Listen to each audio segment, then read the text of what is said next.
we're gonna switch gears back to technology. You know, we were talking about in the previous segment whether or not big technology is too big, and just how much of the internet runs through Facebook and Google and Amazon. Because it's not just Facebook, Google, and Amazon, right? It's the hundreds of other companies that they own that are under their umbrellas as well. Well, we're seeing some of the tentacles of the concern, of course, with the smart speakers like Amazon's Alexa, which has the majority market share, and lawsuits that are starting to be filed specifically in Washington State and in California, alleging that Alexa is illegally recording kids. Joining us once again is Amos Waranch, legal expert and attorney. WaranchNunn.com is the website. And Amos, first, from a legal standpoint, how do you think it's going to play out with these lawsuits that already have been filed against Amazon's Alexa for the alleged illegal recording?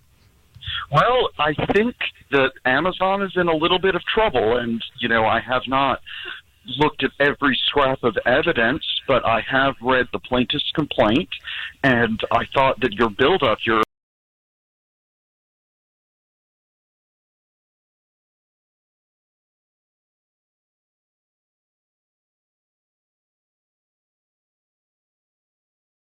build-in was really strong, talking about how big they are, because in that plaintiff's complaint, it alleges that essentially 43% of all websites run through Amazon Web Services.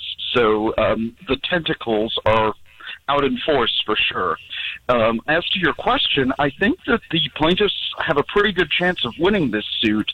There are some interesting details which we can get into more later, but as you were stating earlier, they're recording these children without their consent in two-party consent states like Washington, California, and I believe Florida. Yeah, so in Florida, I'm not specific with the consent laws specifically in Washington State or California where these suits have been filed, and none has been filed in Florida yet. But in Florida, I do know that without consent, regardless of one's age, you may not record audio. It's a third-degree felony. It's not just a crime, it's a felony. So ultimately, do you think that this is something that Amazon is going to have to change in terms of its business model with these smart speakers? Well, I want to be clear that the business practices of the largest company of the world are kind of their own purview. I'm not telling Amazon how to do its job, but sure. I think that I do think that it would make sense for them to do it more like Apple or Microsoft, who on their Siri and their Cortana applications, what they do is they take a recording of the individual and they don't actually send the voice recording to their servers. They transcribe it, and then the server gives its answer back, and then they delete that transcribed conversation. Amazon's doing something different. They're taking the actual voice recording of the individuals who they record and sending it to their servers, and my understanding, as alleged in the complaint, is they're keeping it indefinitely. They're keeping it forever.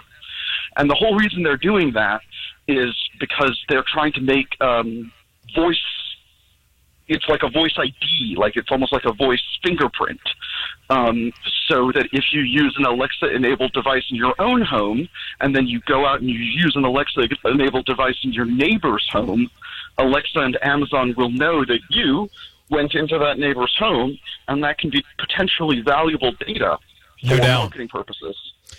Amos, do you think that this is something that could be solved from a legal standpoint as simply as Amazon making you acknowledge and sign a consent before buying one of these smart speakers that says, hey, this thing will record anybody that's around it?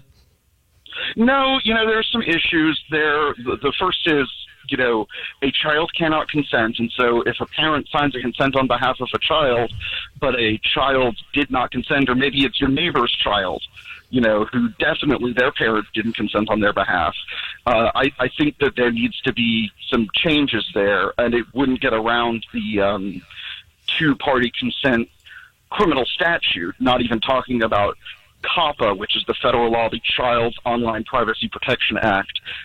These plaintiffs in California and Washington did not sue under COPPA. They sued under the two-party consent laws, as we were discussing earlier. We know the wheels of justice move slowly, and technology moves very fast. Do you have any kind of idea about, how long? Is this one of those deals that could play out over the course of years, and by the time the courts even hear it, the technology has changed? The short answer is yes. I could go into more detail there, but even if the plaintiffs will prevail at the trial court level, that'll take a year and a half, and then we're looking at appeals. Probably, I would assume that Amazon would appeal a ruling that would enjoin this practice. Yeah, so there is no end in sight. It's very interesting all the way around, and thank you for your legal insight and perspective. Amos Waranch, again, attorney and legal expert. Website is waranchnunn.com. And Thanks for having me on, Brian. Thank you, yeah. It's interesting to hear that a parent cannot consent necessarily on behalf of the child.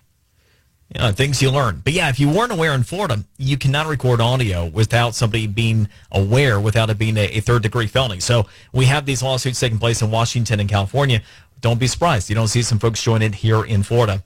Be right back, and we're going to talk about leaving New York and how hard it has become because of taxes.